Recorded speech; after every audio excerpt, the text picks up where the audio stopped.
হার্টের বলছিলাম যে হার্টের চারপাশে আবরণ থাকে, তাই না? হার্টের চারপাশে আবরণ, এই যে এটা হলো আবরণ, এই যে এই অংশটা হলো আবরণ, এটা এই পুরো অংশটা হলো আবরণ। আবরণের দুইটা লেয়ার আছে, একটা হলো বাইরের লেয়ার, এটা হলো প্যারাইটাল, আর ভেতরের অংশটাকে বলা হয় ভিসেরাল। এটা হলো প্যারাইটাল আর এটা হলো ভিসেরাল। আর দুই লেয়ারের মাঝখানে কি থাকে? দুই লেয়ারের ফ্লুইড থাকে, ফ্লুইডটাকে বলা হয় পেরিকার্ডিয়াল ফ্লুইড। এখন ওর কোশ্চেন হলো তাহলে এপিকার্ডিয়াম, মায়োকার্ডিয়াম, এন্ডোকার্ডিয়াম কোনটা? তাহলে এটা হলো ওর মাংস লেয়ার, এই যে এইগুলো হলো মাংস, এই অংশটা হলো তার মাংস লেয়ার। আর এই যে এটা হলো বাইরের আবরণ, তাহলে ওর বাইরের আবরণটা হলো এটা। আর ওর মাংস পেশি লেয়ার স্তরটা যেটা, এটাকে আমরা তিনটা পেশি স্তর বলা হচ্ছে। এটা হলো এপিকার্ডিয়াম, এটা হলো এপিকার্ডিয়াম, আর মাঝখানেটা হলো মায়োকার্ডিয়াম, আর একদম ভেতরটা হলো এন্ডোকার্ডিয়াম। কথা বুঝতে পারছো না? বুঝো মানে এপিকার্ডিয়াম, মায়োকার্ডিয়াম, এন্ডোকার্ডিয়াম এগুলো হলো হার্টের যে ওয়াল, মাংসপেশি, এই মাংসপেশির লেয়ার। আর ওর চারপাশে হার্টের যে জামা পড়া থাকে, জামাটাকে বলা হয় পেরিকার্ডিয়াম। এবং পেরিকার্ডিয়াম দুইটা লেয়ার আছে, এটা প্যারাইটাল আর এটা ভিসেরাল। প্যারাইটাল অংশটা একটু বাইরের দিকে থাকে, ভিসেরাল অংশটা হার্টের সাথে লাগানো থাকে। এতটুকু। হৃৎপিণ্ডের আকৃতি আমরা বলে ফেলছি। হৃৎপিণ্ডের অ্যাপেক্স কোথায় থাকে? প্রাচীর বলে ফেলছি। এটা কিন্তু এমসিকিউতে অনেক সময় আসে যে কোন স্তর হৃদস্পন্দন সংকোচন প্রসারণের জন্য দায়ী থাকে? মায়োকার্ডিয়াম। অ্যাপেক্স মানে চূড়া না? অ্যাপেক্স মানে হলো চূড়া। হৃৎপিণ্ডের নিচে তাই কেন অ্যাপেক্স? না, নিচের অংশটা না, আসলে হৃৎপিণ্ড তো এরকম বসে আছে, হৃৎপিণ্ড কিন্তু এরকম না, হৃৎপিণ্ড এরকম ডায়াফ্রামের উপর বসে আছে। পেছনের অংশটুকু হচ্ছে বেস আর সামনের অংশটুকু হলো অ্যাপেক্স। এমন না যে নিচের দিকে চূড়া চূড়া এরকম না, উপর দিকে থাকতে হবে এমন। এটা হলো বেস, এটা মনে করে হার্ট, এটা heart. Heart is not directed from upward to downwards, it is directed from anterior to posterior. সামনে এবং পেছনে তারা ডিরেকশনে থাকে। সামনের অংশটা হলো চোখা থাকে, এটাকে বলা হয় অ্যাপেক্স। পেছনের অংশটি একটু ব্রড থাকে, প্রসারিত থাকে, এটাকে বলা হয় বেস। এতটুকু। আমাদের পাকস্থলীও কিন্তু এরকম, আমরা তো ছবির মধ্যে দেখি এরকম পাকস্থলী উপর নিচে আছে, কিন্তু পাকস্থলী এরকম থাকে না। পাকস্থলী ডায়াফ্রাম বসে, ডায়াফ্রাম নিচে যদিও পাকস্থলী এরকম বসে থাকে। মানে প্রত্যেকটা অর্গানের জন্য সাপোর্ট আছে। আচ্ছা, হৃৎপিণ্ড কখনো নিস্তেজ হয় না কেন? এখানে খুব ইম্পর্টেন্ট একটা কথা, যদি তোমাদের বইয়ের মধ্যে আছে কিন্তু এরকম নাই। যে আমাদের জানি যে হার্টের যে মাংস, হার্টের যে পেশিগুলো আছে, এই পেশি কিন্তু এটা কোন ধরনের পেশি? এটা হলো অনৈচ্ছিক পেশি, মানে এটা নিজের ইচ্ছা অনুসারে এদেরকে পেশিগুলো কাজ করা যায়। এবং এই পেশিগুলো কিন্তু শাখানিত থাকে, তাই না? এই পেশিগুলো কিন্তু শাখানিত থাকে, এবং শাখানিত এটা ক্লাস 9-10 আমরা পড়ছি। শাখানিত থাকে যে এইগুলো শাখা নেই, একটা সাথে একটা লাগানো থাকে। তো এদের মধ্যে এক ধরনের স্পেশাল টাইপ অফ জাংশন আছে, এটাকে বলা হয় ইন্টারক্যালেটেড ডিস্ক। এটা মনে করে একটা কোষ, এটা একটা কোষ, এটা একটা কোষ, এটা একটা কোষ, এটা একটা কোষ। তাহলে একটা কোষ আর একটা কোষের মাঝখানে কিন্তু তাদের একটা কোষ আর একটা কোষের মাঝখানে জাংশন থাকে। এই জাংশনটাকে বলা হয় ইন্টারক্যালেটেড ডিস্ক। এটা one kind of tight junction. মানে কি, একটা কোষ আর একটা কোষের মাঝখানে প্লাজমা মেমব্রেন দিয়ে আবৃত না, এই প্লাজমা মেমব্রেনের মধ্যে ছোট ছোট ছিদ্র থাকে, তাই না? এই ছিদ্রগুলোর মধ্যে কি হয়, এক কোষ থেকে আরেক কোষে বিভিন্ন উদ্দীপনা, বিভিন্ন পদার্থ যাতায়াত নিয়ন্ত্রিত হয়। কিন্তু ওদের এটাকে বলা ইন্টারক্যালেটেড ডিস্ক। ইন্টারক্যালেটেড ডিস্কটা থাকার জন্য কি হয়, এটা উদ্দীপনা, মনে করে সাপোজ এখান থেকে একটা উদ্দীপনা আসে, উদ্দীপনা এসে এখানে সে একটু রেস্ট করে, এখানে একটু সময় সে থাকে, কারণ এই উদ্দীপনা সরাসরি এখান থেকে এখানে আসতে পারে, একটু সে ওয়েট করে, তারপরে এখান থেকে আবার এখানে আসবে, এখানে একটু ওয়েট করবে, এখান থেকে আবার এখানে চলে যাবে। কিন্তু নর্মাল পেশির ক্ষেত্রে কি হয়, দেখো এটা যদি নর্মাল তোমার ইয়ের পেশি হয়, স্কেলেটাল পেশি হয়, তাহলে ওদের ক্ষেত্রে কি হয়, ওদের ক্ষেত্রে উদ্দীপনা কি হয়, সরাসরি এদিক থেকে এদিকে চলে যায়। মানে আমাদের স্কেলেটাল পেশির ক্ষেত্রে স্নায়ু উদ্দীপনা খুব ফাস্ট প্রবাহিত হয়, কিন্তু তার হার্টের ক্ষেত্রে ওদের স্নায়ু উদ্দীপনা একটু আসে, থেমে উদ্দীপনা আসে। প্রথমে আসে একটু থামে, তারপরে যায় একটু থামে, তারপরে যায় একটু থামে। দ্যাট মিনস এই যে তারা যে আসতেছে একটু থামতেছে, এই সময়টাতে সে কি করে, হার্ট রিদমিক ওয়েতে সংকোচন করে। মানে একটা উদ্দীপনা আসে, এখানে সংকোচন হয়, আবার উদ্দীপনা এখন অন্য জায়গায় যায় না। মানে এই যেরকম এখানে উদ্দীপনা আছে, এই অংশ সংকোচন হবে, আর এখানে এখনো উদ্দীপনা আসে না, তাহলে এখানে প্রসারণ থাকবে। আবার এখানে যখন উদ্দীপনা যখন আসবে, তখন এটা আবার সংকোচন হবে, এটা প্রসারণ হবে। তাহলে এরকম করে সে কি করবে, রিদমিক ওয়েতে একটু পর সে অটোমেটিক্যালি সে স্নায়ু উদ্দীপনা তৈরি হবে। তো ফলে কি হবে, এই যে সময়টা, এই সময়টাতে সে কি করতেছে, তার হার্টের এই কোষের ভেতরে বিভিন্ন আয়নস, যেমন হচ্ছে গ্লুকোজ, তারপরে হলো অন্যান্য যে উপাদানগুলো আছে, যেগুলো অক্সিজেন, এগুলা কোষের ভিতরে ঢোকার সময় পায়। মানে তুমি কন্টিনিউয়াস যদি একটা কাজ করো তাহলে হাঁপিয়ে যাবা, না একটু গেলা রেস্ট করলা, একটু গেলা রেস্ট করলা, তাহলে কোন অবস্থায় হাঁপিয়ে যাবা? কন্টিনিউয়াস কাজ করো। সে যেহেতু উদ্দীপনাগুলো একটু একটু আসতেছে, একটু থামতেছে, এই থামার সময় সে কি করে, ওর কোষের ভেতরে, এর কিন্তু কোষ, কোষ মানে নিউক্লিয়াস আছে, নিউক্লিয়াস আছে, তাহলে এই কোষের ভেতরে বিভিন্ন গ্লুকোজ, অক্সিজেন এগুলা সে নিয়ে নেয়। এবং খুব ইম্পর্টেন্ট একটা বিষয় হলো ওর মধ্যে প্রচুর মাইটোকন্ড্রিয়া আছে, এর মধ্যে অনেক মাইটোকন্ড্রিয়া থাকে। মাইটোকন্ড্রিয়া থাকার জন্য কি হবে? শক্তি উৎপন্ন হওয়ার জন্য অত বেশি অসুবিধা হয় না। যখন একটু অক্সিজেন আসবে সাথে সাথে মাইটোকন্ড্রিয়া বেশি থাকার জন্য সে শক্তি উৎপন্ন করে। আরেকটা কথা হলো যে ওর মধ্যে গ্লুকোজটা অলরেডি আগে থেকে গ্লাইকোজেন আকারে জমা করে রাখে, গ্লুকোজটাকে গ্লাইকোজেন হিসেবে সে সঞ্চয় করে রাখতে পারে। আরেকটা হলো সাপোজ এগুলো লেখার দরকার নেই, এগুলো শীটের মধ্যে সব আছে, আমি শুধু বুঝিয়ে দিতেছি, বাসায় গিয়ে শুধু শীটটা পরে ফেলবেন তাহলে হবে। আবার এর মধ্যে আবার যে ল্যাকটিক অ্যাসিড তৈরি হবে, এই কোষের মধ্যে যে ল্যাকটিক অ্যাসিড তৈরি হবে, ল্যাকটিক অ্যাসিড তৈরি হয় না? আমার হাতটা কেন ব্যথা করে? হ্যাঁ, অবশ্যই সুন্দর। মনে করো তুমি একদিন হঠাৎ করে ফুটবল খেলতে গেছো, নর্মালি ফুটবল খেলো না, একদম হঠাৎ করে ফুটবল খেলতে গেলা, প্রচুর এক্সারসাইজ করলা, তোমার হাত ব্যথা করবে, পরের দিন দেখবে ব্যথা করতেছে। কেন ব্যথা করবে? এই তুমি যখন হঠাৎ করে এক্সারসাইজ করছো, বেশি বেশি এক্সারসাইজ করছো, তখন দেহের মধ্যে সবাদ শোষণ হওয়ার সুযোগ পায়নি, তখন অবাধ শোষণের মধ্যে ল্যাকটিক অ্যাসিড তৈরি হয়ে গেছে। আর ল্যাকটিক অ্যাসিড যখন তৈরি হয় তার জন্য আমাদের এই ল্যাকটিক অ্যাসিডের জন্য হাত পা ব্যথা করে। এখন ওদের ক্ষেত্রে ল্যাকটিক অ্যাসিড যদিও তৈরি হয়, যদি সামহাও তৈরি হয়, কিন্তু ওই ল্যাকটিক অ্যাসিড ভেঙে দেওয়ার সিস্টেম আছে। ওই ল্যাকটিক অ্যাসিডগুলো সে ভেঙে সে শক্তি উৎপন্ন করতে পারে। তাহলে হার্টের কোষ কেন ফ্যাটিক হয় না, কেন নিস্তেজ হয়ে যায় না? এই জন্মের পর থেকে, জন্মের আগে থেকে হার্টগুলো যে পাম্প করতেছে, জন্মের মৃত্যুর আগ পর্যন্ত যে হার্টগুলো পাম্পিং করতেছে, কেন এর হার্টের কোষগুলা ফ্যাটিক হচ্ছে না কেন? কারণ এক নম্বর কারণ হলো বললাম যে এক ধরনের একটা কোষ আর একটা কোষের মাঝখানে টাইট জাংশন থাকে, ইন্টারক্যালেটেড ডিস্ক থাকে, এক নম্বর কথা। দুই নম্বর কথা হচ্ছে ওর কোষের ভেতরে অনেক মাইটোকন্ড্রিয়া থাকে। মাইটোকন্ড্রিয়া থাকার জন্য কি হয়? সে অতি সহজে শক্তি উৎপন্ন করতে পারে, এর মধ্যে গ্লাইকোজেন সঞ্চয় করে রাখতে পারে। আর ফোর্থলি হলো এর মধ্যে ল্যাকটিক অ্যাসিড ভাঙার সিস্টেম আছে। যদি কোনো ল্যাকটিক অ্যাসিড তৈরি হয়, এই ল্যাকটিক অ্যাসিড সে ভেঙে শক্তি তৈরি করবে। এই কথাগুলো লেখা আছে দেখুন। আচ্ছা, এই বোঝা গেছে তো না যে হার্ট কেন কন্টিনিউয়াস যে সংকোচন প্রসারণ করতেছে কিন্তু নষ্ট হচ্ছে না কেন, বা এই হার্টের কোষগুলো ফ্যাটিক হয় না কেন? আচ্ছা, আর দুঃখজনকভাবে হলে সত্য যে হার্টের কোষ একবার মরে গেলে আর সেকেন্ড টাইম তৈরি হয় না। একবার যদি সামহাও যদি কোষ মরে যায়, সেকেন্ড টাইম আর তৈরি হবে। এই জন্মের আগে যা ছিল জন্মের পরে তাই হবে। মরে গেলে কি হবে? তাহলে এটাকে হার্ট অ্যাটাক হবে। মারা যায় কিভাবে, কেন হয় আমরা একটু পরে বলবো। এটা হলো মেনলি হচ্ছে সব বলতেছে, এটা সব আছে আমি বলবো। হার্ট অ্যাটাক হলে কি হয় আমরা পরে বলবো। এর মধ্যে সিস্টেম আছে, একটু পরে বলতেছি। দেখো যে মানুষের হৃদপিণ্ডে বিভিন্ন কপাটিকা কোনটা আছে, তাহলে আমরা জানি হার্টের কপাটিকা কি কি আছে। এটা হলো, এগুলো সব পারবা না, বলে দিতে হবে।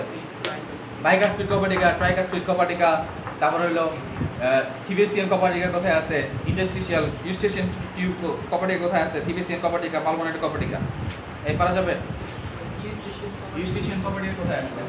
এটা হার্ট, এটা হার্টের যে চেম্বার আছে, তাহলে আমরা জানি হার্টের চেম্বারগুলো কি কি, হার্টের চেম্বারগুলো কি কি আছে।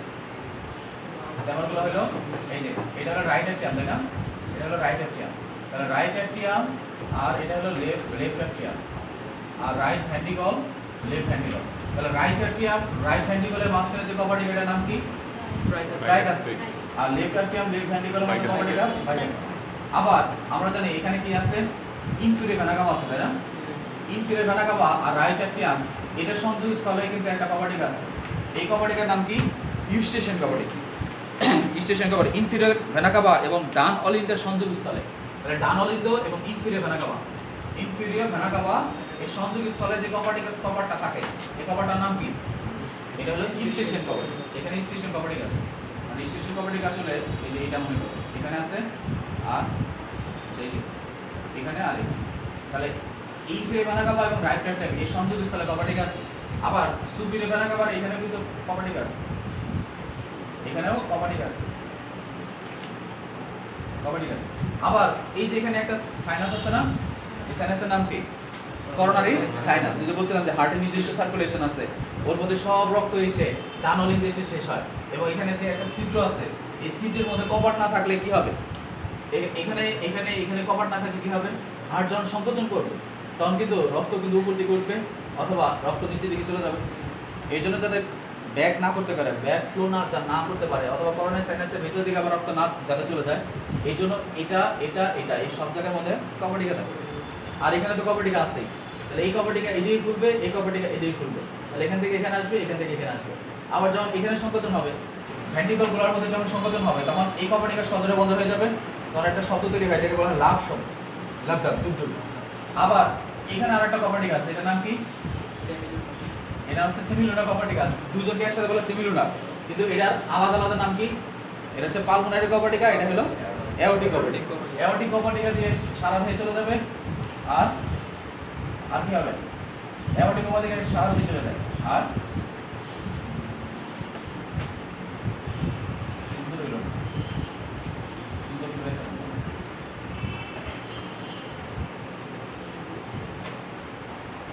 অ্যাওর্টিক কপাটিকার মাধ্যমে সারা দিয়ে চলে যাবে, এদিকে সারা দিয়ে চলে যাবে। আর পালমোনারি কপাটিকা যেটা, এটা কোথায় চলে যাবে? এটা ফুসফুসে যাবে, একটা যাবে ডান ফুসফুসে আর একটা যাবে বাম ফুসফুসে।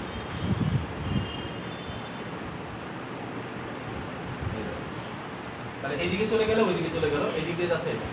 পরীক্ষা 2015 সালে মেডিকেল পরীক্ষাতে আসছে যে কোন নিচে কোনটির সাহায্যে সারা দেহে রক্ত পরিবাহিত হয়? ডান ভেন্ট্রিকল থেকে বাম ভেন্ট্রিকল থেকে সারা দেহে রক্ত পরিবাহিত হয়। তাহলে কি হবে অ্যানসার? এটা হবে অ্যাওর্টা, মহাধমনী। আচ্ছা, এটা কি হবে? মহাধমনী। মহাধমনীর মাধ্যমে সারা দেহে রক্ত পরিবাহিত হয়। আচ্ছা, এখানে বাকিগুলো করে ফেলবা। এটা তো জানো যে ধমনীর মধ্যে কপাটিকা থাকে না, কিন্তু শিরার মধ্যে কপাটিকা থাকে কেন? ধমনী কি করতেছে? আমাদের ধমনী কি করে? হার্ট থেকে সারা দেহে রক্ত পরিবহন করে, এবং এখানে খুব অতি সহজে সে রক্ত পরিবহন করতে পারে। কারণ কি?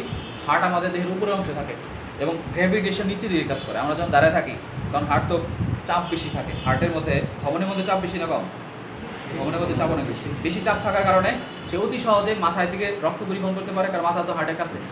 আর সে হার্টে মানে আমাদের দেহের নিচের অংশ লোয়ার এন্ডে খুব সহজেই রক্ত পরিবহন করতে পারে। কিন্তু সমস্যাটা হবে উঠার সময়, তাই না? উঠার সময় যখন হবে, রক্ত যখন উপর দিকে যখন উঠবে শিরার মাধ্যমে, তখন সেক্ষেত্রে গ্র্যাভিটির এগেইনস্টে তাকে উঠতে হবে, তাই না? গ্র্যাভিটি অভিকর্ষণ নিচে দিয়ে কাজ করতেছে, আমার রক্ত উপর দিকে আসতেছে। সে যখন রক্ত উপর দিকে যখন উঠতে চায়, তখন কিছু রক্ত কি হয়? রক্ত আবার উপর দিকে ওঠার সময় আবার ঠাস করে নিচের দিকে নেমে যাবে না? নেমে যেতে না যেতে পারে, এখানে এই জন্য কপাটিকা অতিক্রম যখন করবে তখন আর কপাটিকা বন্ধ হয়ে যাবে। বন্ধ হয়ে গেলে তার আশা নিচে নামতে পারবে। সে একটু যখন উপরে উঠবে, এখানে সাপোজ একটা কপাটিকা আছে, এই উপরে ওঠার পর এই কপাটিকা বন্ধ হয়ে যাবে, তারা নিচের দিকে নামতে পারবে। তাহলে এই ক্ষেত্রে তোমার ইউনিডিরেকশনাল, শুধু একদিকে ফ্লো হচ্ছে। এই জন্য মূলত শিরাগুলোর মধ্যে কপাটিকা থাকলে ধমনীগুলোর মধ্যে কপাটিকা লাগে না। বুঝতে পারছো? তাহলে শিরা কি করতেছে? শিরা অভিকর্ষ স্তরণের বিপরীত দিকে দেহের নিচের অংশ থেকে রক্ত পরিবহন করে হৃৎপিণ্ডে নিয়ে আসে, যার জন্য যে হৃৎপিণ্ডের মধ্য দিয়ে শিরার মধ্য দিকে আবার রক্তচাপ কম থাকে। এই রক্তচাপ কম থাকার কারণে যখন একটু রক্ত উপর দিকে উঠে, যাতে সে পেছনের দিকে আবার ফ্লো না করতে পারে, ব্যাক ফ্লো যাতে না করতে পারে, এর জন্য এই কপাটিকাগুলো থাকে, যাতে একমুখী খুব সহজে হৃৎপিণ্ডের দিকে রক্ত পরিবাহিত হতে পারে। আচ্ছা, ঠিক আছে। এখন এই মানুষের হার্টের সাথে তোমার রুই মাছের হার্টের পার্থক্য আছে। এটা পরীক্ষাতে অনেক আসে, ক্রিয়েটিভে অনেক সময় আসে। কারণ কি? মানুষের হার্ট কি করতেছে? মানুষের হার্ট চেম্বার কয়টা আছে? মানুষের হার্টের চেম্বার 4টা, কিন্তু রুই মাছের হার্টের চেম্বার কয়টা? 2টা মাত্র চেম্বার। তাহলে একটা থাকে এরকম, রুই মাছের চেম্বার 2টা থাকে, একটা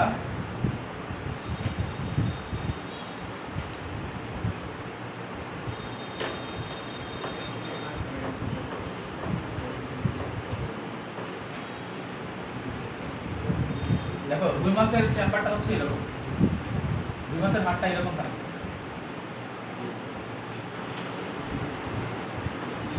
এরকম।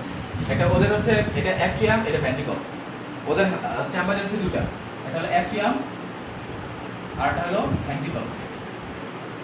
আমরা যখন রুই মাছ যখন পড়াইছি তখন এটা বলছিলাম, তাই না? রুই মাছের 2টা চেম্বার আছে, অ্যাট্রিয়াম আর এটা হলো ভেন্ট্রিকল। তো ওর ক্ষেত্রে কি হয়? সারা দেহ থেকে রক্ত এই ধমনীগুলো দিয়ে ঢুকে, এটাতে ঢুকে, এটাকে বলা হয়, এই জায়গাটার নাম হলো, নাম কি বলতে পারবো? এটা উপকোষ্ঠ আছে, হ্যাঁ, সাইনাস ভেনোসাস। এই জায়গাটা বলা হয় সাইনাস ভেনোসাস। সাইনাস ভেনোসাস দিয়ে এখানে আবার একটা চেম্বার থাকে, ভালভ থাকে।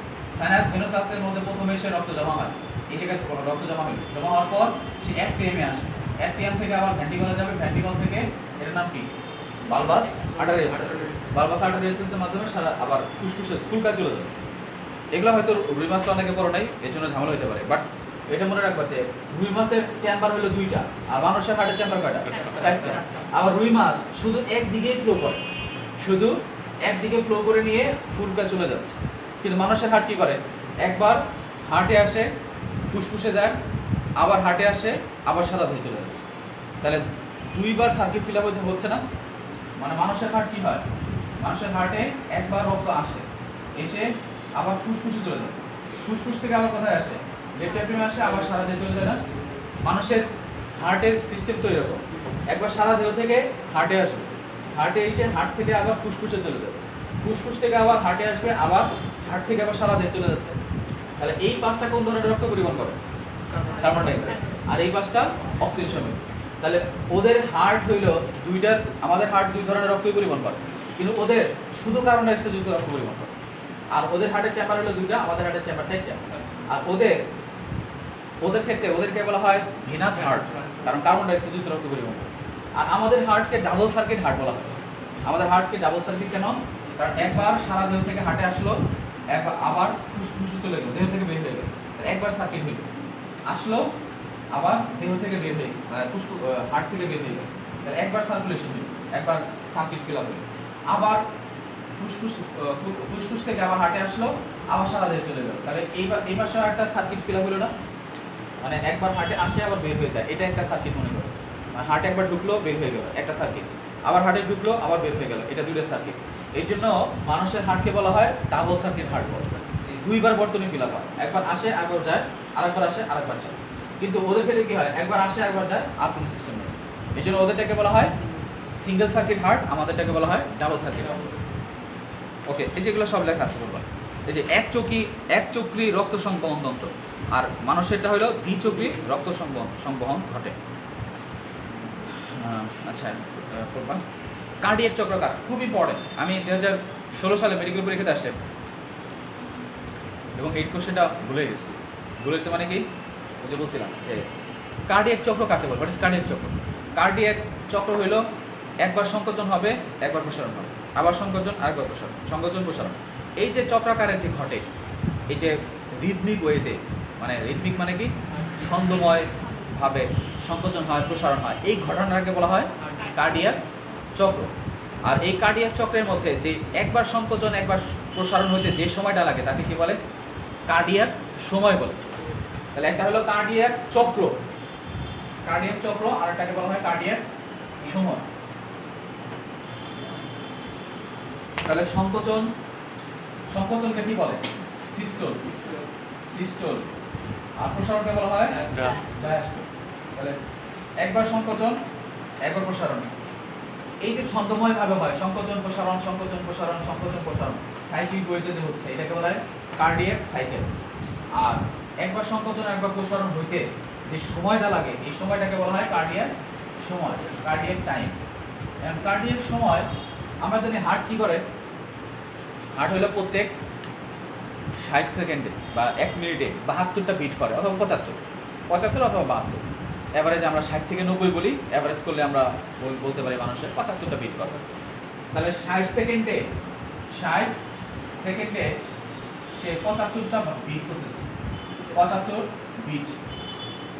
বিট মানে কি? বিট মানে হলো একবার সিস্টোল একবার ডায়াস্টোল, এটাকে বলা হয় কার্ডিয়াক বিট বা বিট বলে। হৃদস্পন্দন, এটাকে কি বলে? হৃদস্পন্দন বা বিট বলে। একবার সংকোচন একবার প্রসারণ, শুধু সিস্টোল হবে না, শুধু ডায়াস্টোল না, 2টা মিলা। বুঝতে পারছো? একবার সংকোচন প্রসারণ, এটা হইতে যে সময়টা লাগে সেটাকে বলা হয় কার্ডিয়াক সময়। তাহলে এটা কিভাবে বের করে? সেটা হলো 60 সেকেন্ডে আমার হার্ট বিট দিতেছে 75 বার। তাহলে আমরা উল্টা করে লিখতে পারি যে 75 বিট দেয় 60 সেকেন্ড, তাই না? 60 সেকেন্ডে। তাহলে একবার বিট দেয় কত সেকেন্ডে? নিচে 75 উপরে 60, তাহলে কত হবে? 0.8 সেকেন্ড। মানে কি? প্রত্যেক হার্টের অ্যাট্রিয়াম হোক, ভেন্ট্রিকল হোক, যে কোনো চেম্বারে একবার সংকোচন হবে, একবার প্রসারণ হবে, সংকোচন প্রসারণ সব মিলে সময় কত? সব মিলে 0.8 সেকেন্ড। সংকোচন প্রসারণ যাই হোক না কেন, কম বেশি যাই হোক না কেন, সংকোচন হইতে হয়তো কম, প্রসারণ হতে একটু বেশি, বা সংকোচন বেশি, প্রসারণ কম, যেটাই হোক না কেন দুইজনের মিলে কত হবে 0.8 সেকেন্ড। এখন এই 0.8 সেকেন্ডে দেখো যে এটা বোঝা গেছে না, যদি আমার এরকম হয় যে কোশ্চেনটা ছিল এটা, কোশ্চেনটা ছিল চেঞ্জ করে দিস, চেঞ্জ কি করছে বলছে যে 80টা বিট যদি করে, 80 বিট যদি করে 60 সেকেন্ডে, তাহলে একটা বিট করতে কত সময় সেকেন্ড লাগবে? নিচে 80 উপরে 60, তাহলে এটার মান আসবে 0.7 প্লাস। এইটাই করে কোশ্চেন আসছে, চেঞ্জ করে দিস। তা আমি তো মুখস্থ করে গেছি যে আমি জানি যে 75টা ভিডিওতে এরকম যদি হয় 75 এভারেজে 75.8 সেকেন্ড, একদম সুন্দর করে দেখে এসেছি, ভালো দেখে বুঝে গেছি। কারণ কি কোশ্চেন আসলে 75 পর ছিল না, ছিল হলো 80 বিট, 80টা বিটটা চাইছে।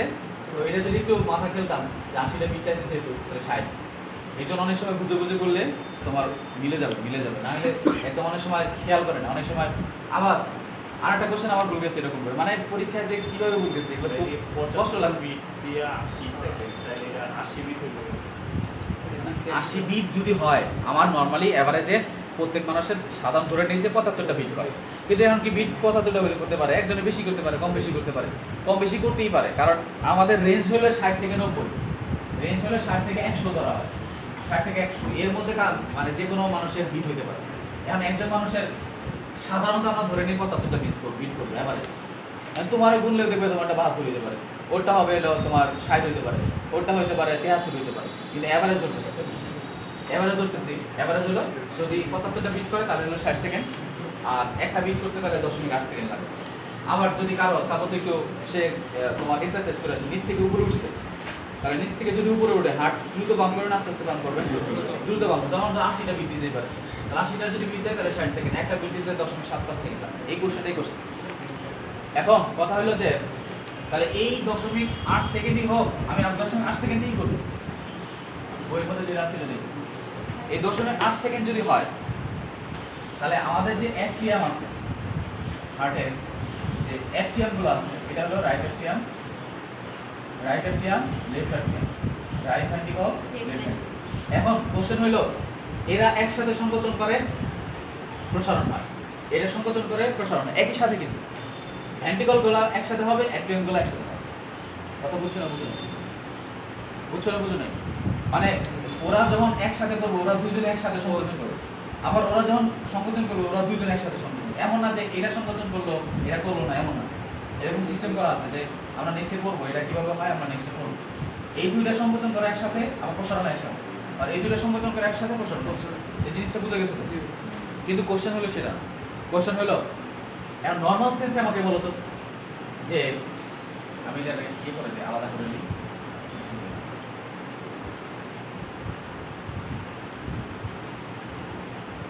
এখন এটা বলবে ওমর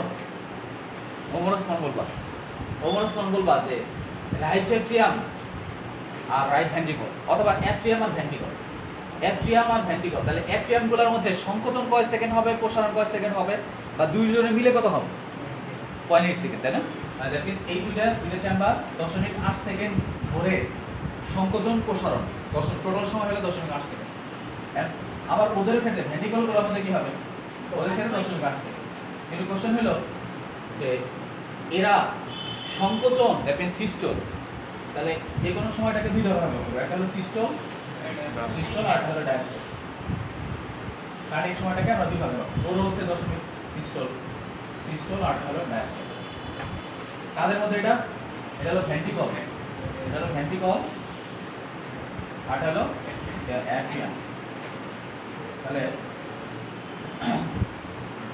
এখন কথা কোশ্চেন হলো নরমাল সেন্সে বলো তো, ওমর ওসমান বলবা যে নরমাল সেন্সে অ্যাট্রিয়ামগুলা সিস্টোল অবস্থায় বেশিক্ষণ থাকবে না ডায়াস্টোল অবস্থায় বেশিক্ষণ থাকবে? একদম নরমাল কমন সেন্স খাটাই বলো, ডায়াস্টোল অবস্থায় বেশি। কেন? হ্যাঁ, গুড, এইটাই হচ্ছে অ্যান্সার। যে ও তো কি করতেছে, এদের দুইটা চাপা দেন, চিন্তা করো এইটার মধ্যে যদি রক্ত না এসে যদি ফিলাপি হয়, তো পাম্প করবো কেন? আগে তাকে পাম্প করার জন্য সময় দেওয়া লাগবে না? এবং দেখো চিন্তা করো, সারা দেহ থেকে রক্ত আসবে, উপর থেকে রক্ত আসবে, নিচ থেকে রক্ত এসে অ্যাট্রিয়ামগুলোর মধ্যে আসবে, আবার ফুসফুস থেকে রক্ত এসে এই অ্যাট্রিয়ামগুলোতে আসবে। তাহলে আমাকে এখানে হার্টকে তখন এমন একটা সিস্টেম করতে হবে যাতে হার্ট প্রসারণ অবস্থা বেশিক্ষণ থাকে, কারণ প্রসারণ অবস্থায় না থাকলে হার্ট ফিল আপ হওয়া হবে না, তাই লোডিং টাইম বেশি দেওয়া লাগবে, লোড করা লাগবে, রক্ত এসে হাজির হওয়া লাগবে। তাহলে যখন এই জন্য এখানে সিস্টোল অবস্থায় কম সেকেন্ড সময় থাকে, বাট এখানে 0.7 সেকেন্ড সময় থাকে ডায়াস্টোল অবস্থায়। আর এখানে যখনই এটা লোড হয়ে গেছে, লোড হয়ে গেলে এখন কি করবে, চাপ দিয়ে কি করবে, তখন সিস্টোল হয়ে যাবে। সিস্টোল হলে এখান থেকে এখানে আসবে, এখান থেকে এখানে আসবে, তখন সিস্টোল অবস্থায় বেশি সময় লাগে না। কারণ কি, কারণ এখান থেকে এখানে আর কয় সেকেন্ড লাগবে, এখান থেকে এখানে আসার কয় সেকেন্ড লাগবে, এই জন্য এখানে সময়ও কম, 0.1 সেকেন্ড। তাহলে এটা কি দিয়ে মনে রাখবা, অডাসি, অডাসি 871 আর নিডাসি, এটাতে মনে রাখবা নিডাসি, নিডাসি এটা হলো 853 মানে কি টোটাল সময় অল ইন্ডোতে মোট সময় হলো কার্ডিয়াক সময় 0.8 সেকেন্ড, আর ডায়াস্টোল অবস্থায় 0.7, সিস্টোল অবস্থায় 0.1। আবার নিতে নিলয় টোটাল সময় হলো 0.8 সেকেন্ড, আর সিস্টোল অবস্থায় থাকবে, ডায়াস্টোল অবস্থায় 5 আর সিস্টোল অবস্থায় 3। পারবে না সহজ?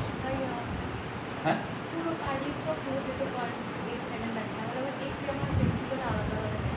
হ্যাঁ এফটিএম আর ভেন্ট্রিকুলার কেন আলাদা আলাদা, এটা তো বললাম। এফটিএম গুলা কি করে এমন না, আমরা তো এটা বলি নাই, আমরা বলছি যে কার্ডিয়াক চক্রটা কি, কার্ডিয়াক চক্র হলো একবার সংকোচন প্রসারণ, একটা পর হইতেছে, মানে ঘড়ির মতো এরকম করে হচ্ছে। এখন কথা হলো যে সংকোচন মানে এফটিএম গুলার মধ্যে যেই বেগে হচ্ছে, ভেন্ট্রিকুলার গুলোর মধ্যে আর একটু কম বেশি ভাবে হচ্ছে। এই সংকোচন অবস্থায় কম সময় থাকে, মানে প্রসারণ অবস্থায় কম সেকেন্ড থাকে, কিন্তু এই এফটিএম গুলো কি করে, সে ডায়াস্টোল অবস্থায় বেশিক্ষণ ধরে থাকে, আর সিস্টোল অবস্থায় কম সেকেন্ড সময় ধরে, এটাই বুদ্ধি আছে।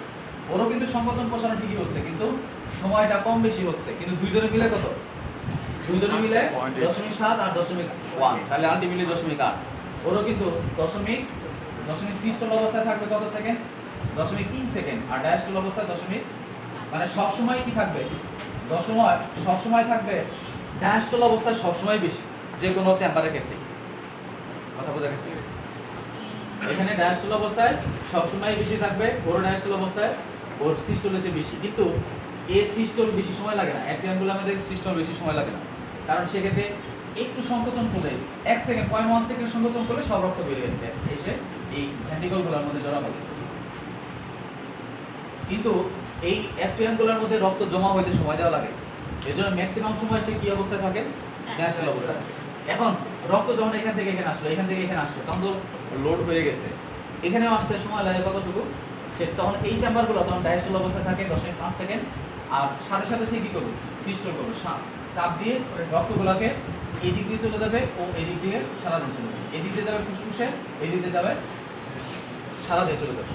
তাহলে এই ভেন্ট্রিকলগুলোর সংকোচন যখন হচ্ছে, ভেন্ট্রিকলগুলোর সংকোচন হইলে সময় লাগতেছে কত সেকেন্ড, 0.3 সেকেন্ড, আর ডায়াস্টোল অবস্থায় যখন থাকবে তখন সময় কত, 0.5 সেকেন্ড। আচ্ছা এখন বলেন কি বুঝেন?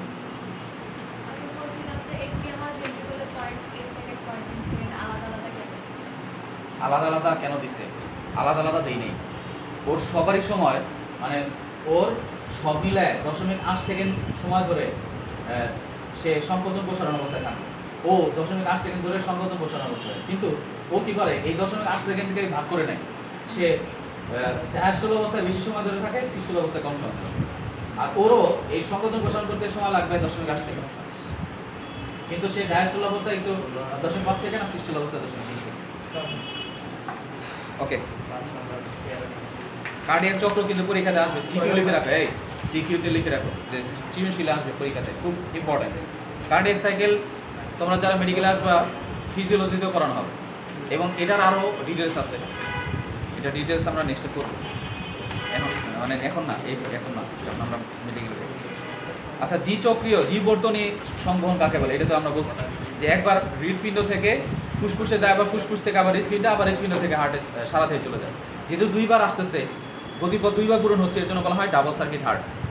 আচ্ছা, হৃৎপিণ্ডের মাধ্যমে রক্ত সংবহন, আমি এগুলো সব বলে ফেলছি, এগুলো পারবা না, এটা কিন্তু সিকিউ লিখে রাখো, সৃজনশীলে আসবে, সৃজনশীলে এগুলো আসবে, আমি যা বলছি এগুলো সব লেখা আছে, কেউ যদি না বুঝো তখন আমাকে বইলো। আচ্ছা, এখন এই যে লাভ ডাব বলছি না, লাভ ডাব দুর্দুপ বলছি না, এগুলো সব লেখা আছে, এগুলো করে ফেলবা, দয়া করে একবার রিডিং দিয়ে দেখবা যে সব পারবা। এখন হৃৎপিণ্ডের অভ্যন্তরে রক্ত পরিবহন, এখানে দুই ধরনের ছবি তোমার যদি ক্রিয়েটিভে আসে তাহলে দুইটা ছবি দিতে পারো। একটা হলো তোমাদের বই, এটা হলো তোমাদের বইয়ে আছে, আজমলের বই আছে, সহজ একটা চিত্র। এটা আঁকছিলাম নি এখানে, মানে উপরে টাকছি কিভাবে সারা দেশ চলে গেল হৃৎপিণ্ডের মাধ্যমে। এখন তোমার যদি শুধু যদি বলে যে হার্টের ভেতরে কিভাবে রক্ত পরিবহন হচ্ছে, তখন শুধু এই ছবিটা দিবা। এখন তুই যদি বলে যে হার্টের মাধ্যমে সারা দেহে কিভাবে রক্ত পরিবহন হয়, তখন তোমাকে তোমার বইয়ের মধ্যে অনেকগুলো চিত্র আছে, তার মধ্যে এইটা সহজ মনে হয় আমার কাছে। সেটা হলো কি, তোমরা একটা মানে নকশার মাধ্যমে প্রকাশ করতে পারো যে এটা যদি হার্টের চেম্বার হয়, তাহলে হার্টের চেম্বার হচ্ছে কয়টা? চেম্বার, চারটা চেম্বার। তাহলে চারটা চেম্বারের মধ্যে এটা হলো রাইট এট্রিয়াম, এটা হলো left atrium, right ventricle, left ventricle. তাহলে এরকম চারটা চেম্বার আছে।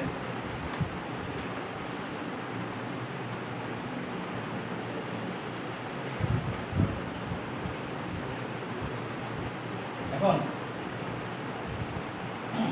আচ্ছা দেখো, তাহলে দেখে কি হয়, এখানে কি হবে আমরা জানি লেফট ভেন্ট্রিকল, লেফট ভেন্ট্রিকল থেকে কি হয়, মহাধমনীর মাধ্যমে সারা দিয়ে যায় না? লেফট ভেন্ট্রিকল থেকে মহাধমনীর মাধ্যমে সারা দিয়ে রক্ত যাচ্ছে। তাহলে লেফট ভেন্ট্রিকল থেকে আমি মহাধমনী একে সারা দিয়ে রক্ত পাঠিয়ে দিলাম, এই চেম্বার থেকে মহাধমনীর মাধ্যমে সারা দিয়ে রক্ত যাবে। সারা দেহে রক্ত যাওয়ার পর কি হয়, সারা দেহে রক্ত যাওয়ার পর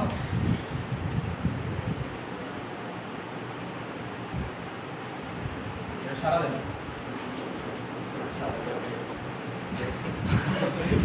সারা দেহের যাওয়ার সময় আরেকটা জিনিস হয়, সেটা হলো কি, সারা দেহ যে যাবে এখানে কি হবে, কোষীয় নালিকা দিতে হবে না?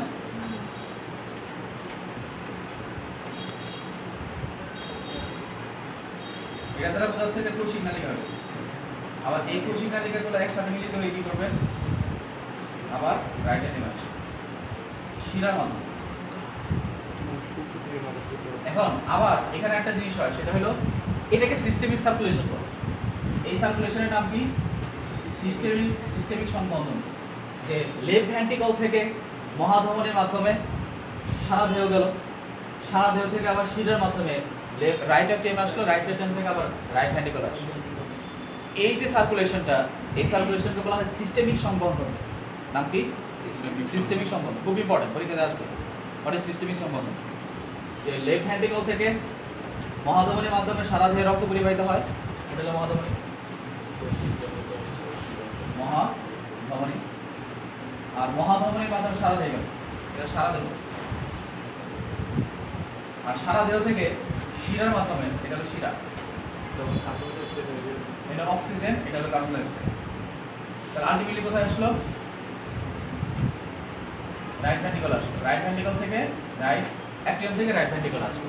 এই টোটাল, এই চেম্বার থেকে এই চেম্বার পর্যন্ত এই টোটাল সার্কুলেশনকে বলা হয় সিস্টেমিক সার্কুলেশন। এখন আবার এই রাইট ভেন্ট্রিকল থেকে কি হবে, ফুসফুসের মাধ্যমে এদিকে দুইটা ফুসফুসে চলে যাবে। তুমি দুই দিকে আগাতে পারো অথবা একদিকে আগাতে পারো। তাহলে এখান থেকে যাবে কোথায়, ফুসফুসীয় ধমনীর মাধ্যমে, ফুসফুসীয় ধমনীর মাধ্যমে ফুসফুসে চলে যাবে।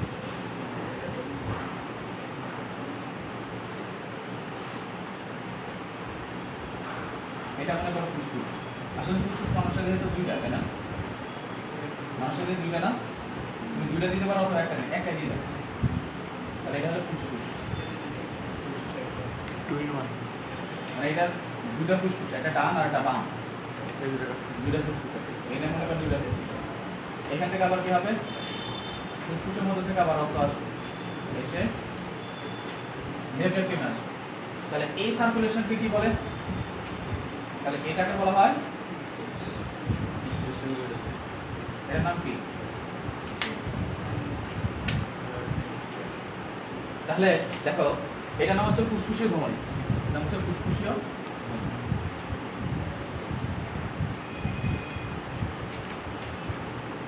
তাহলে ফুসফুসীয় ধমনীর মাধ্যমে ফুসফুসে গেল, ফুসফুসীয় শিরার মাধ্যমে আবার কি হবে, এটা ফুসফুসীয় ধমনী বা পালমোনারি শিরা, হ্যাঁ পালমোনারি ধমনী, আর হলো ফুসফুসীয় শিরা। ফুসফুসীয় শিরার মাধ্যমে আবার কোথায় আসলো, অক্সিজেন যুক্ত রক্ত, এটা হলো কার্বন ডাই অক্সাইড যুক্ত রক্ত। তাহলে ফুসফুসীয় শিরার মাধ্যমে, ফুসফুসীয় শিরার মাধ্যমে অক্সিজেন যুক্ত রক্ত আবার লেফট অ্যাট্রিয়ামে আসে। এই সার্কুলেশনকে কি বলে, রাইট ভেন্ট্রিকল থেকে লেফট রাইট ভেন্ট্রিকল থেকে লেফট অ্যাট্রিয়াম, এই টোটাল সার্কুলেশন কি বলে? সার্কুলেশন নাম কি? এই সার্কুলেশন নাম কি? Pulmonary circulation. কি বলে এটাকে? এখান থেকে গেল ফুসফুসে, ফুসফুস থেকে আবার এখানে আসলো ফুসফুস। This is called the pulmonary circulation. আর একটা সার্কুলেশন আছে, এটা হলো পোর্টাল সার্কুলেশন। যে নরমালি দেখো যে আমাদের এটা তো কৈশিক নালিকা না, কৈশিক নালিকা থেকে শিরা হয়ে আবার হার্টে যাবে, নরমাল ফেনোমেনা এটা। কিন্তু কৈশিক নালিকা থেকে শিরা হওয়ার পর এই একটা শিরা যদি আবার এই ডাইরেক্ট হার্টে না গিয়ে অন্য একটা অঙ্গের মধ্যে চলে যায়, হ্যাঁ যকৃতে চলে যায়, যকৃতে গেল, আবার হার্টে থেকে আবার এখানে আসবে, যকৃতে এখানে আসবে। এই সার্কুলেশনের নাম কি তখন? Hepatic portal circulation. এটাকে ওভারঅল বলা হয় পোর্টাল সার্কুলেশন, কিন্তু মানুষের শুধু একটা সার্কুলেশন আছে পোর্টাল সার্কুলেশন, সেটা হলো হেপাটিক পোর্টাল সার্কুলেশন। আবার বলি, যেই সংবহনতন্ত্র সারা দেহে কৈশিক নালিকা থেকে শিরা উৎপন্ন হয়ে ওই শিরা সরাসরি হৃৎপিণ্ডে প্রবেশ না করে অন্তর্বর্তী কোনো অঙ্গে প্রবেশ করে পুনরায় কৈশিক নালিকাতে পরিণত হয় এবং শিরা আকারে আবার হৃৎপিণ্ডে পৌঁছায়, এই সার্কুলেশনকে বলা হয় পোর্টাল সার্কুলেশন। মানুষের শুধু একটা সার্কুলেশন পোর্টাল সার্কুলেশন, সেটা হলো হেপাটিক পোর্টাল। আমাদের রেনাল পোর্টাল সার্কুলেশন নাই। কাদের আছে রেনাল পোর্টাল? রুই মাছের ক্ষেত্রে রেনাল পোর্টালও আছে, হেপাটিক পোর্টালও আছে। আবার বলি, এটা মনে করো আমার বাসা, এই বাসা থেকে কুচাইতলি মেডিকেলে গেলাম, কুচাইতলি মেডিকেল থেকে আবার বাসায় আসলাম, এটা হলো নর্মাল ফিনোমেনা। এটা আমার বাসা, এখান থেকে আমি কুচাইতলি মেডিকেলে গেলাম, এখান থেকে আমি মেডিকেলের আগে আমি ফ্রেন্ডের বাসায় থাকলাম, এক রাত থাকি থেকে আবার বাসায় আসলাম। তাহলে এই যে সরাসরি বাসায় আসার কথা না এসে আমি অন্তর্বর্তী কোনো একটা অঙ্গের মধ্যে, দ্যাট মিনস কোনো একটা বাসা ফ্রেন্ডের বাসায় থাকলাম, ফ্রেন্ডের বাসা থেকে আবার ফিরে আসলাম, দিস ইজ কল্ড দ্য হ্যাঁ হ্যাঁ এরা তো কার্বন ডাইঅক্সাইড সঙ্গে দুই রক্ত পরিবহন করে, কার্বন ডাইঅক্সাইড রক্ত পরিবহন করে করার পর আবার কোথায় গেল? এখানে মিললি কোথায় যায়? এখানে আসলে আর একটা অঙ্গের মধ্যে ঢুকছে, এটা হলো খাদ্যনালী। এই এটা হলো খাদ্যনালী। এই খাদ্যনালী থেকে মিলিয়ে এরা উৎপন্ন হয়। খাদ্যনালী থেকে দেখো, এই খাদ্যনালী থেকে পরপর দুইটা অঙ্গে চলে গেছে না, পরপর দুইটা অঙ্গে চলে গেছে। এখানে যদি খাদ্যনালী দাও তাহলে আসলে আচ্ছা দাঁড়া,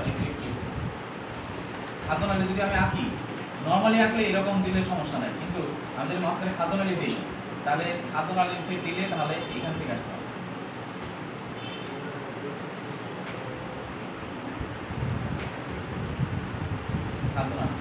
খাদ্যনালী থেকে আবার এখানে চলে যাবে। দেখো পরপর দুইটা অঙ্কে ঢুকলো না। প্রথমে এই ধমনীটা খাদ্যনালীতে গেল, খাদ্যনালীতে যাওয়ার পর আবার কোথায় যাওয়ার কথা ছিল? খাদ্যনালী থেকে সব শিরাগুলো কোথায় যাওয়ার কথা? নর্মালি হার্টে যাওয়ার কথা না, কিন্তু সে হার্টে না গিয়ে কোথায় গেছে? মাতব্বরি করে আর একটা অঙ্গে ঢুকছে। তাহলে এই যে এখান থেকে শুরু করে এই পর্যন্ত এই যে টোটাল সিস্টেমটা, এই সিস্টেমটাকে কি বলে? এটাকে পোর্টাল সার্কুলেশন। কি বলে? Portal circulation. দেখো কই এখানে তো অক্সিজেন গেল, ঠিক আছে, কিন্তু এখানে কি হলো? আমার এখানে কার্বন ডাইঅক্সাইড, এখানে কার্বন ডাইঅক্সাইড। তাহলে এই যে আমার এইটা কিন্তু পোর্টাল না, it's not a portal. Portal শুরু হয় কোথা থেকে? খাদ্যনালী পরে থেকে শুরু হয়। তাহলে এইখান থেকে এই পর্যন্ত হলো পোর্টাল সার্কুলেশন। এটা হলো hepatic portal, hepatic portal system, portal circulation, hepatic portal circulation. তাহলে কোনটা? যে যেই সংবহনতন্ত্র ধমনী থেকে উৎপন্ন হয়ে অঙ্গে যায়, অঙ্গ থেকে সরাসরি হার্টে না এসে সে অন্তর্বর্তী কোনো একটা অঙ্গে প্রবেশ করে, পুনরায় কৈশিক নালিকায় পরিণত হয় এবং হৃৎপিণ্ডে ফিরে আসে, তাকে বলা হয় পোর্টাল সার্কুলেশন। মানুষের একটা শুধু পোর্টাল সার্কুলেশন, এটা হেপাটিক পোর্টাল সার্কুলেশন। এখন আরেকটা হলো সার্কুলেশন শুধু আছে, সেটা আমি বলে নিই, সেটা হলো করোনারি সার্কুলেশন। এটা মনে হয় তোমাদের বই মনে হয় দিই নেই, হ্যাঁ এই সম্বন্ধ না দিছি 25 আমার পেজ বের করো।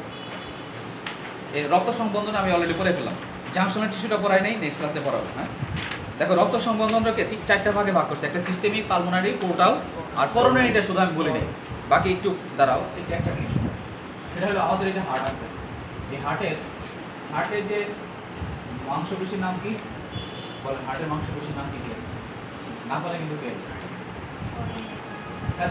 হার্টের যে মাসেল লেয়ার পেশি আছে, পেশিগুলোর নাম কি? 3টা মাংসপেশি আছে না হার্টে, এপিকার্ডিয়াম, মায়োকার্ডিয়াম আর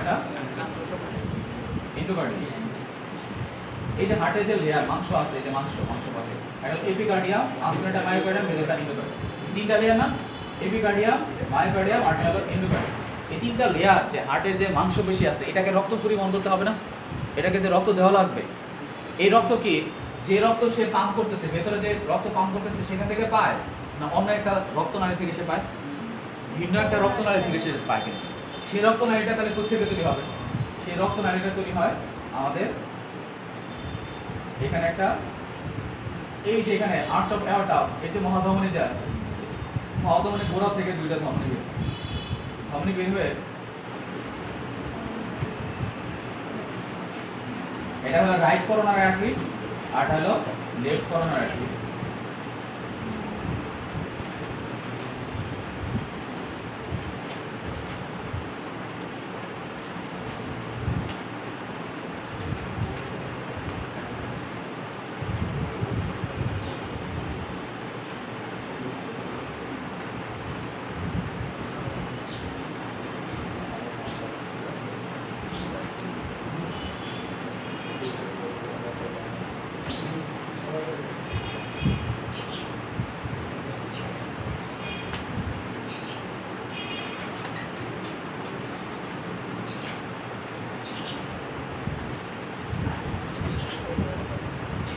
আচ্ছা, ডট ডট দ্বারা কি বোঝাচ্ছি আমি? এই ডট ডট দ্বারা কি বোঝাইলাম? এটা হলো এদিক থেকে এসে উল্টা নিচ দিয়ে ওই দিকে গেছে, নিচের পেছনের সারফেসে বোঝাচ্ছে। এই ডট ডট দ্বারা বোঝাচ্ছে এটা তো উপরের সারফেস, তাই না? এই হার্টটা তো একটা 3 ডাইমেনশনাল, উপর সারফেসে সাপ্লাই দিলে নিচের সারফেসে চলে যাবে। সেই এখানে এসে এসে এটা আবার নিচের দিক দিয়ে ঢুকছে, ঢুকে পেছনের সারফেসে সাপ্লাই দিচ্ছে। আবার এদিকে ঘুরে নিচের সারফেসে চলে গেছে, আবার আবার ওই দিকে ঘুরে পেছনের সারফেসে চলে গেছে। তাহলে এই রাইট করোনারি আর্টারি, এটার নাম কি? রাইট করোনারি আর্টারি, এটা নাম হলো লেফট করোনারি আর্টারি। এই করোনারি আর্টারিগুলো কি করে? হার্টের মধ্যে রক্ত পরিবহন করে। হার্টের যে মাংসপেশি মায়োকার্ডিয়াম, বিশেষ করে মায়োকার্ডিয়ামের রক্ত পরিবহন বেশি করা লাগবে। কেন বলো তো?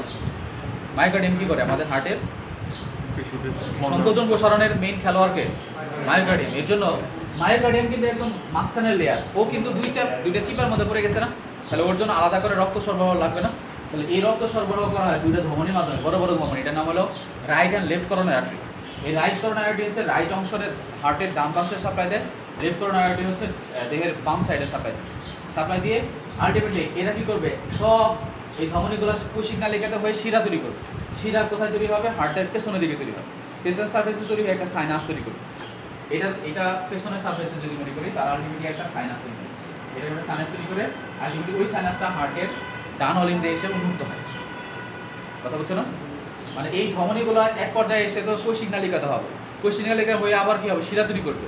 ওই শিরাগুলো একসাথে শিরাগুলো মিলিত হয়ে একটা সাইনাসের মতো তৈরি করে, একটা শিরা তৈরি করে, বড় একটা শিরা তৈরি করে। ওই শিরাটা হার্টের পেছনের পোস্টেরিয়র সারফেসে এসে একটা সাইনাস এসে আলটিমেটলি ওর ডান অলিন্দে এসে উন্মুক্ত হয়। এই জন্য আমরা বলছিলাম এখানে একটা সাইনাস আছে, করোনারি সাইনাস। তাহলে এই সার্কুলেশনটার নাম কি? করোনারি সার্কুলেশন, যেটা হার্টের নিজস্ব সার্কুলেশন। আমি কিন্তু অলরেডি পরে ফেলছি, করোনারি সার্কুলেশন শেষ। এখন করোনারি সার্কুলেশন কোথাও যদি চর্বি জমে তাহলে কি হবে? তখন হার্ট ব্যথা করবে না? যে বুক যে ব্যথা করে এটাকে বলা অ্যানজাইনা। হঠাৎ করে যদি করোনারি সার্কুলেশনের টোটালটা বন্ধ হয়ে গেলে, এখানে পুরো শাটডাউন হয়ে গেছে, তাহলে কি হবে? হার্টের এই কোষগুলো অক্সিজেন অভাবে মরে যাবে না? এটা বলে হার্ট অ্যাটাক। নেক্সট আমরা করবো। ঠিক আছে, থ্যাংক ইউ।